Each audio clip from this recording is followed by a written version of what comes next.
দর্শক, এই মুহূর্তে আরো বিস্তারিত খবর জানবো। গ্যাস সংকটের মহাখালী থেকে আমাদের সাথে যুক্ত হচ্ছেন আমাদের সহকর্মী রৌনক মাহমুদ সৌরভ। সৌরভ, একটু জানাবেন গ্যাস ফিলিং স্টেশনগুলোতে আসলে এই মুহূর্তে ভোগান্তি কেমন?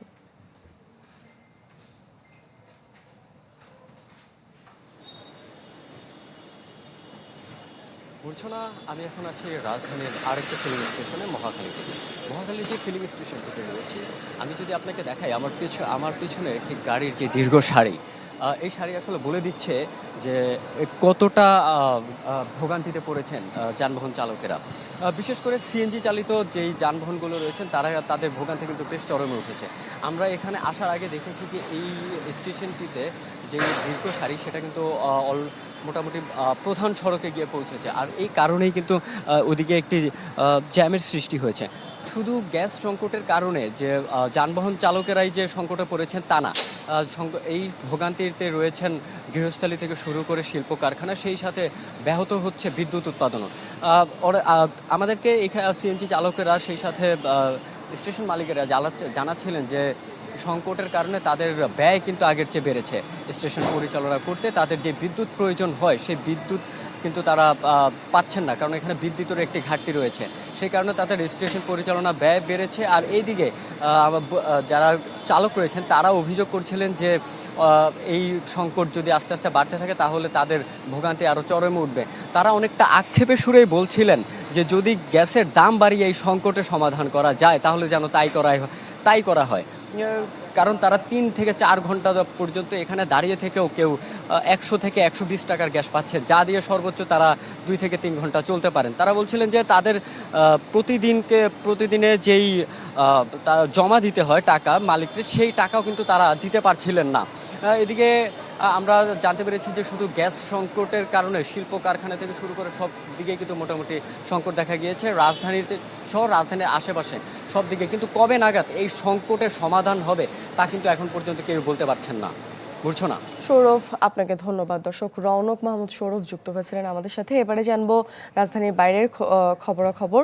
চট্টগ্রাম এবং নারায়ণগঞ্জ থেকে আমাদের সহকর্মী আমাদের সাথে যুক্ত হচ্ছেন, এবং চট্টগ্রামে যেতে চাই শুরুতে ফখরুল ইসলামের কাছে। ফখরুল, নগদ নিয়ে এলো হার না মানা হার অফার। সর্বনিম্ন 10,000 টাকা রেমিটেন্স নগদে পাঠালে থাকছে স্বর্ণের হার জেতার সুযোগ।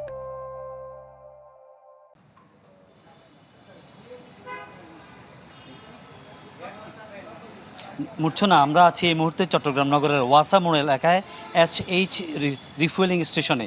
আমি শুরুতেই এখানকার ম্যানেজার মাজেদুল ইসলামের সাথে কথা বলবো, জানবো আসলে চিত্রটা কি। আমাদেরকে একটু বলবেন যে আপনারা গ্যাস কিভাবে পাচ্ছেন, কিভাবে বিলি করছেন, এই সংকট কিভাবে আপনারা মোকাবেলা করছেন?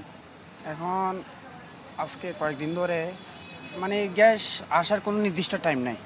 যেমন আমরা কালকে পাইছি গ্যাসে এখানে রাত্রে নাইটে পাইছিলাম 9:30 বাজে। এটা আজকে সকাল 6টা পর্যন্ত ছিল। যতক্ষণ ছিল ততক্ষণ দেওয়ার চেষ্টা করছি সবাইকে, যতটুকু পারি, প্রেশার কম থাকুক আর বেশি থাকুক। তারপর পরশু দিন পাইলাম রাতে 12:30 বাজে, তাও গেছে 6টা বাজে, সকাল 6টা বাজে চলে গেছে। আবার কালকে দিনের মধ্যে আসছে আপনার 4:30টায়, 7টা পর্যন্ত ছিল, তাও আমরা যতটুকু পারি ততটুকু দেওয়ার চেষ্টা করছি। এই যে যখন গ্যাস আসে চাপ কেমন থাকে? চাপ থাকে না, একদম প্রেশার থাকে না। আর আমাদের 4টা নজল, যদি 4টা নজল একসাথে করি গ্যাস দিই, একদমই থাকে না। তো এই যে গ্যাস যখন কম থাকে, চাপ কম থাকে, তখন তো বাতাস যায় বলে আমরা শুনি, বিষয়টা আসলে কি?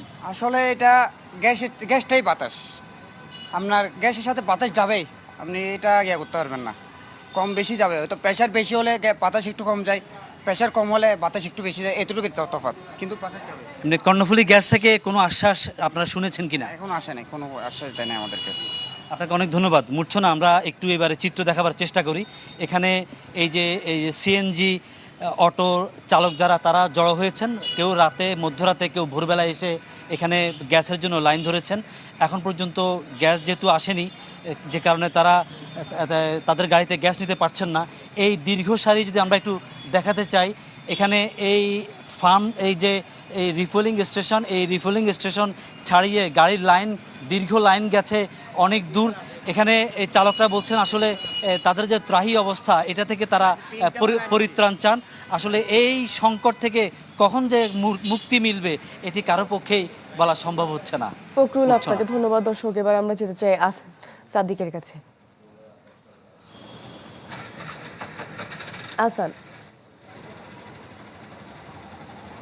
মুচ্ছনা, আসলে দৃশ্যপটের কোনো পরিবর্তন নেই। গত 15 দিনের হিসাবে যদি বলি একই দৃশ্য কিন্তু আমরা দেখতে পাচ্ছি। এবং আমি যেই সিএনজি ফিলিং স্টেশনটিতে আছি, এখানে কিন্তু যে স্টেশনের ভেতরে একটি লাইনের দীর্ঘ সারি কিন্তু ছাড়িয়ে মূল সড়কে কিন্তু চলে গেছে। এবং একটি কারণ যে আসলে গ্যাস সংকট, এবং তারা যে চাহিদা রয়েছে সেই চাহিদা অনুযায়ী কিন্তু গ্যাস পাচ্ছে না। এবং সেই সাথে সময় গড়ার সাথে সাথে কিন্তু নানা অভিযোগ যুক্ত হয়েছে। যেমন সিএনজি চালক যারা রয়েছেন তারা বলছেন যে আসলে তারা যে জ্বালানিটি সংগ্রহ করে থাকেন এর ভেতরে আসলে মূল জ্বালানি গ্যাসের পরিমাণ কম থাকে এবং হাওয়ার পরিমাণটি বেশি রয়।